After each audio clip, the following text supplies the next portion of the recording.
Welcome to the Daily Quiz Podcast. Today's category is music. Let's get to it. Question 1. Which album by Talking Heads achieved a spot in the top 10?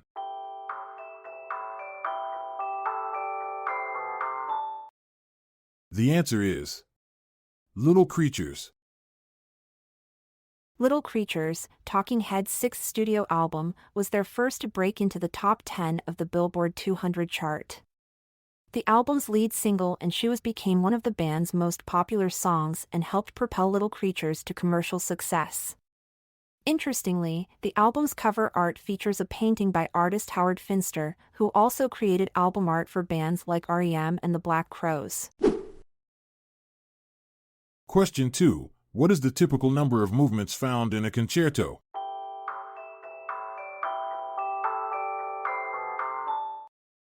The answer is 3. Did you know that the 3 movements in a concerto each have their own distinct character? The first movement is typically fast and lively, showcasing the soloist's technical abilities. The second movement is slower and more lyrical, allowing for emotional expression. And finally, the third movement returns to a faster tempo with a lively and energetic finale. Question 3. The Notting Hillbillies had a renowned guitarist who was either Eric Clapton or another well-known musician.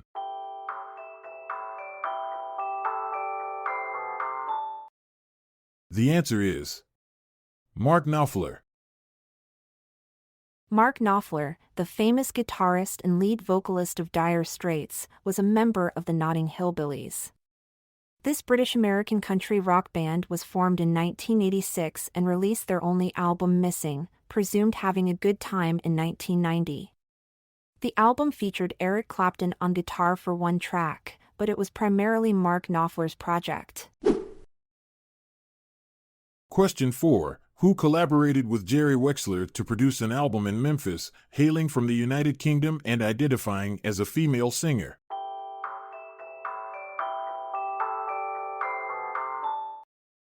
The answer is Dusty Springfield.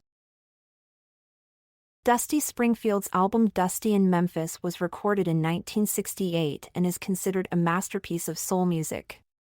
The album features hits like Son of a Preacher Man and Just a Little Lovin' and was produced by legendary producer Jerry Wexler. Despite initial commercial disappointment, the album has since been recognized as one of the greatest albums ever made, with Rolling Stone ranking it at number 89 on their list of the 500 greatest albums of all time. Question 5. Which song cover from the 80s unexpectedly topped the Christmas charts in 2003?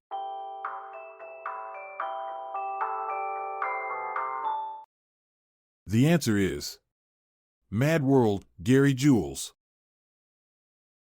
Mad World, originally performed by Tears for Fears in 1982, was covered by Gary Jules and Michael Andrews for the soundtrack of the movie Donnie Darko. The hauntingly beautiful rendition became a surprise hit in 2003 when it was released as a single and reached Christmas #1 in the UK charts. The song's success was largely due to its use in an emotional scene of the popular TV show The O.C. Question 6. Which musical act had the support of the Attractions?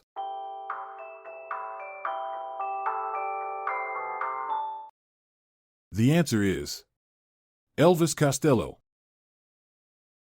Elvis Costello, backed by his band The Attractions, was known for his unique blend of punk and new wave music in the late 1970s and early 1980s. In fact, their album Armed Forces was ranked as one of the top 500 greatest albums of all time by Rolling Stone magazine. Fun fact: Costello's real name is Declan Patrick McManus. Question 7. What were the 2 popular hits by Chris Montez during the 1960s, identified by their initials as PFE?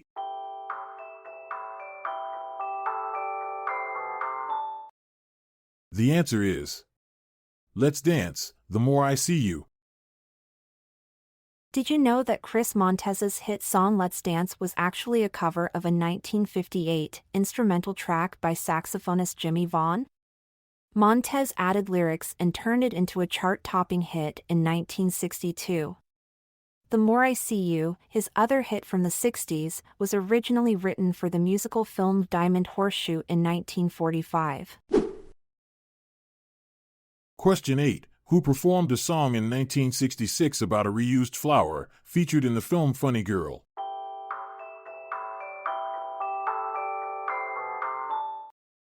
The answer is Barbra Streisand, Secondhand Rose.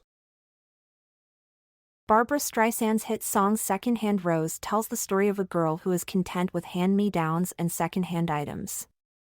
Interestingly, the song was originally written for Fanny Brice, the real-life inspiration for Streisand's character in Funny Girl. However, Streisand made it her own and turned it into a classic that still resonates with thrift store enthusiasts today.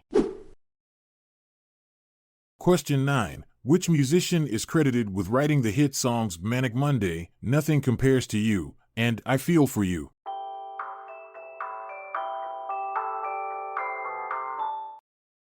The answer is Prince.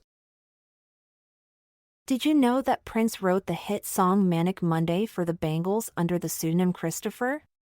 He also wrote Nothing Compares to You, which was famously covered by Sinead O'Connor, and I Feel for You, which became a hit for Chaka Khan. Despite being known primarily as a performer, Prince was an incredibly prolific songwriter who penned hits for many other artists throughout his career.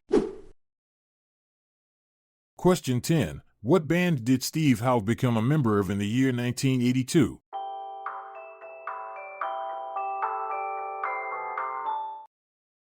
The answer is Asia. Steve Howe, the legendary guitarist known for his work with Yes, joined the supergroup Asia in 1982.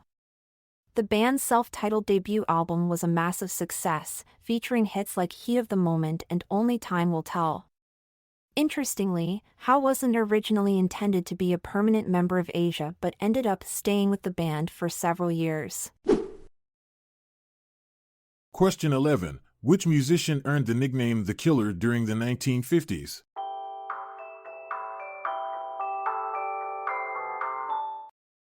The answer is Jerry Lee Lewis.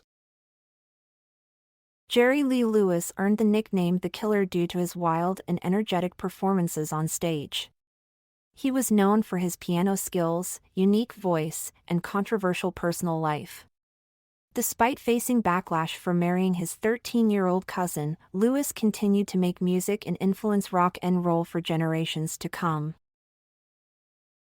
Thanks for tuning in and playing along to the beat of our music trivia. We hope you hit all the right notes and didn't flat out. Until next time, keep jamming. I'm Montgomery Jones. And I'm Amalia Dupre. It's been a pleasure, until we meet again tomorrow. This episode is produced by Classic Studios. See the show notes page for sources and credits.